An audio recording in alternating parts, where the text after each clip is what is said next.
Well, I thank the honourable member for his question. We're back to business, Mr Speaker.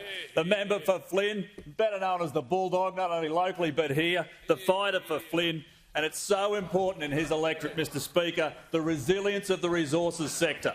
16 coal mines dotted across his electorate, the Port of Gladstone, one of Australia's biggest export ports, coal, LNG, aluminium, grain, cement, there's a lot of things going out through Gladstone, 1,900 vessels a year, all adding to jobs, all adding to the local economy.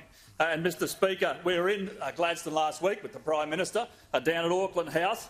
The power, the strength of the member for Flynn, he arranged 2 coal ships to be loaded in the background, and mid-speech an LNG tanker arrived, which I think was a great reflection on the strength of the resources sector, the strength of that area of central Queensland and that area around Gladstone.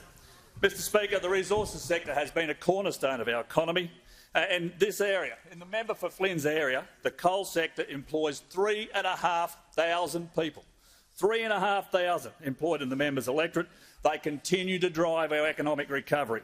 And we need to talk about facts, Mr Speaker. We can forget the misinformation, some of the things which get put out publicly. If we talk about facts, the value of Australian coal exports in December increased by 26% from November. 26%. Worth $3.7 billion to the Australian economy, and that is despite all of the global challenges of the pandemic and otherwise. In fact, Mr Speaker, resources in total to the 12 months to December was up $272.5 billion. $272 billion. Now, that is a testament to the hard work of the men and women of the sector. That is a reflection on getting through the pandemic, driving our economy. What a great result.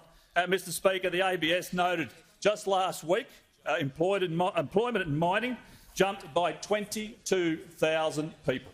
22,000, nearly 10% in the 3 months to November last year, providing jobs for 264,000 Australians. 264,000. Coal mining was the standout, Mr Speaker, up 25% with an extra 11,000 people, and it's of course increased 23% over the year.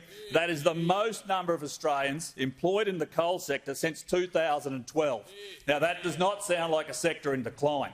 That sounds to me like the resources sector is increasing, not decreasing. Jobs are going up, not going down. The sector is driving forward out of the pandemic, not going backwards. And I know the Treasurer is very happy about the fact the resources sector continues to kick goals, Mr Speaker, because that is the money that we rely on to pay for the services that Australians require and desire.